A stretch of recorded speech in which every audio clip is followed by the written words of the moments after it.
Hey, what's up, guys? Tony here. We're back with a brand new roster Mania video, sort of. It's gonna be more of like a player analysis thing. Um, so someone commented on one of my videos, and I forgot who it was, but they said, or maybe one of my Instagram posts and said, "What is your like opinions on Karma? Where do you think he'll go, etc." So I'm gonna kind of share my thoughts on that. So from what I've heard, it will either be 100 Thieves as their fourth, Optic as their fifth, or the Mystery Owner um, as just a player. So I'm not sure what. I mean, if I had to guess if it goes 5v5, I'd imagine he stays at the Optic just because of the fact that it's easier in terms of contracts and stuff. Like, he's already signed with Optic, so it'd be a lot harder for him to get to, say, 100 Thieves or this Mystery Owner, depending on how much money this Mystery Owner has. I mean, from what it sounds like, is the Mystery Owner is willing to throw 200K at John, or 500K over 2 years, which is nuts. And then Slasher probably got the same deal. Not saying they're confirmed or anything, but I know that those offers were on the table. So I think Karma, I think he wanted to play an AR next year, but I think he's going to play whatever people want him to. I think he just wants to compete with a good team. And I think that he does want some new faces around. And that's probably good for him. I don't think Krim was the problem. I do think Scump was probably more the problem on that team. And I think it's kind of unfortunate that Karma didn't get to play at Champs. But here's what I have to say about Karma is that if you get him during or close to Champs time, he's going to be nuts. Like, 3 rings, that's, there's only so many rings that have even been given out. Like so many COD Champs that could have been won, and he's already won 3, which is nuts to think about. And it's not like he's really slowed down any less, because if you looked at last year in IW, he played phenomenal, I think, throughout the year. Obviously, there's up and down events for everybody. Him more so than most people, but I think that when he does get it going, he's definitely probably top 5 players in the game, no doubt about it. And I think it's the same thing for World War II.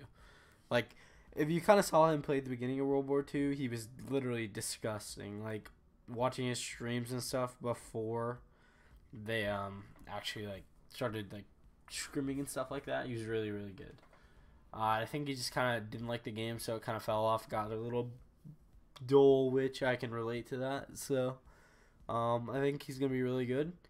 Watching him throughout the beta of BO4, I think he killed it in the beta in terms of like gun skill awareness. I mean, he is a COD pro, so obviously he's gonna have all that, but I mean, above average. It seemed like he enjoyed it too, and that's something huge. Is that if he enjoys the game, I feel like he's gonna be a lot better than he was in World War II, because he just didn't like the game. And yeah, now obviously sucks he didn't like the game, because he probably could have been really, really good in World War II. But getting back onto kind of the roster topic, I do see him going back to Optic if it goes 5v5. If it's 4v4, I mean, it's a toss-up between 100 Thieves and the Mystery Owner, because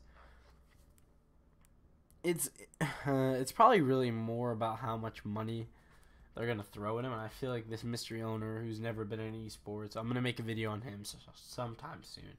I don't know who he is, so but I do know that he has a lot of money. And if COD does go into franchise, I'm not sure if you guys know what that is, but basically what it is kind of like the League of Legends thing,